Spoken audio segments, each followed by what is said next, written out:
Hello, Rasel বলছি, রাসেল। আমরা 6 মাস পেরিয়ে গেছে, আমাদের ভাইদেরকে যারা নৃশংসভাবে হত্যা করেছে তাদেরকে এখন পর্যন্ত দৃষ্টান্তমূলক শাস্তির আওতায় এনে দৃষ্টান্ত স্থাপন করা যায় নাই, যার মাধ্যমে এই বাংলাদেশে আর আগামীতে আর কোনো ফ্যাসিবাদ কায়েম না হোক। কিন্তু আমরা দেখছি 6 মাস পেরিয়ে গেছে, কোনো বিচার হয় নাই। এখন পর্যন্ত আইন শৃঙ্খলা রক্ষাকারী বাহিনী অথর্বের মতো কাজ করে যাচ্ছে। আজকে চট্টগ্রামে জিইসিতে ছাত্রলীগ ঝটিকা মিছিল করেছে, অথচ এই পুলিশ প্রশাসনকে আমাদের ছাত্র হত্যার দায়বদ্ধতার জায়গা থেকে কাজ করা দরকার ছিল। সেই সব সন্ত্রাসীদেরকে আটক করার দরকার ছিল এবং তাদের বিচার নিশ্চিত করার জন্য এই অন্তর্বর্তীকালীন সরকারের কাজ করা দরকার ছিল। কিন্তু আমরা দেখছি 6 মাস পেরিয়ে গেছে, এখন পর্যন্ত কোনো দৃষ্টান্তমূলক ব্যবস্থা গ্রহণ করা হয় নাই, এমন কোনো পদক্ষেপ নেওয়া হয় নাই যেটার মাধ্যমে আমরা আওয়ামী লীগকে বাংলাদেশ থেকে উৎখাত করতে পারি।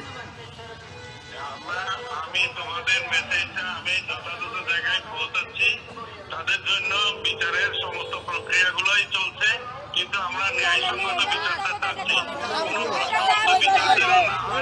আমরা ন্যায়সঙ্গত বিচারটা চাচ্ছি, যেন নিশ্চিতভাবে ধরে নেওয়া যে তাদের বিচার অনিবার্যভাবে এখানে হবে।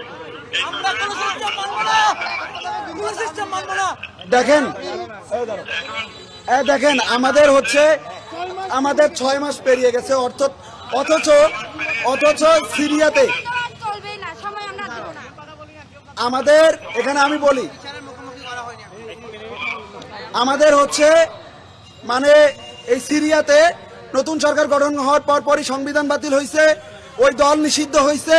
তারপর 35 জনকে দৃষ্টান্তমূলক শাস্তির আওতায় নিয়ে আসা হয়েছে। অথচ এই যে সন্ত্রাসীরা, এই যে নেতারা যারা 15 বছর ফ্যাসিবাদ কাঠামো কায়েম করে এই দেশে গুম করেছে, খুন করেছে, বৈষম্য বিরোধী ছাত্র আন্দোলনে আমাদের ভাইদেরকে শাহাদাত খুনের সাথে জড়িত, তাদেরকে এখন পর্যন্ত তারা চিহ্নিত হওয়ার পরে তাদেরকে এখন পর্যন্ত বিচারের আওতায় আনা হয় নাই। তারা যখন জেল থেকে বের হয়, আদালত থেকে বের হয়, দাঁত কালিয়ে হাসে। এতে আমরা মনে করি যে আমাদের সেই সব শহীদ ভাইরা কষ্ট পায়, তাদের সাথে বেইমানি করা হচ্ছে। আমরা দৃশ্যমান পদক্ষেপ চাই, কয়দিনের মধ্যে বিচার করবে সেটা আমাদেরকে জানাইতে হবে, নইলে আমরা এখানে অনেকে সকাল থেকে না খেয়ে আছি, প্রয়োজনে না খেয়ে মরে যাব, আমরা এখানে রাজপথে থাকবো।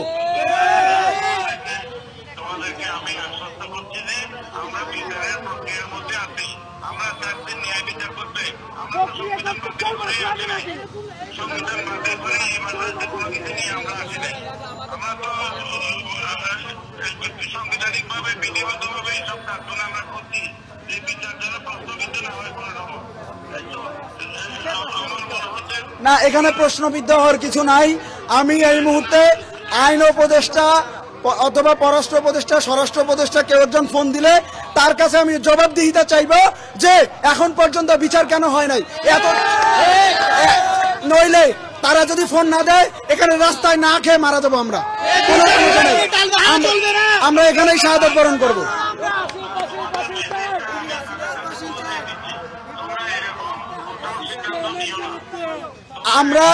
আমরা কঠোর সিদ্ধান্ত না নিয়ে পারছি না, আমাদের ধৈর্যের বাঁধ ভেঙে যাচ্ছে। আমরা যারা আন্দোলন করেছি তাদের জীবন এখনো হুমকির মুখে। আপনারা যাদেরকে চেয়ারে বসিয়েছে আপনাদের কাছে আমরা আপনাদের জবাবদিহিতা, স্বচ্ছতা নিশ্চিত করার জন্য আপনাদেরকে আমি কথা বলতে চাই স্বরাষ্ট্র উপদেষ্টার সাথে, আইন উপদেষ্টার সাথে। আমাকে ফোন দিবে, আমি তাদের কাছে প্রশ্ন করব। এখনো বিচারের মানে এতদিন প্রক্রিয়া করতে লাগে না। আপনারা সিরিয়াকে আপনারা যদি দৃষ্টান্ত হিসেবে দেখতে চান তাহলে বুঝতে পারবেন যে এত অল্প দিনে 2-4 দিনে তারা বিচার করতে পারছে, অথচ 2000 ভাইকে যারা খুন করেছে, যারা জড়িত, তাদের বিচার হচ্ছে না।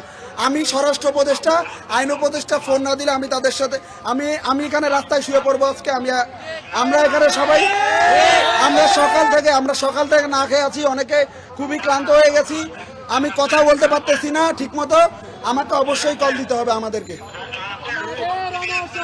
আমাদের রক্তের দাগ শুকায় নাই ভাইদের।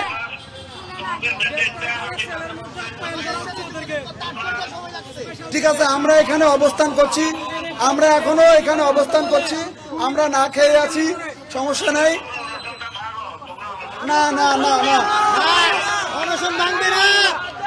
আমাদের অনশন চলবে চলছে, আমাদের অনশন চলবে চলছে, আমাদের অনশন চলছে চলবে, চলছে চলবে, আমাদের অনশন, আমাদের অনশন চলছে চলবে।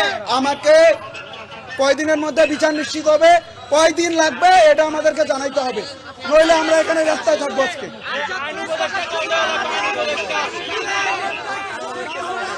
ঠিক আছে ঠিক আছে, কথা বলেন, হ্যাঁ কথা বলেন, আমরা আমরা ঠিক আছে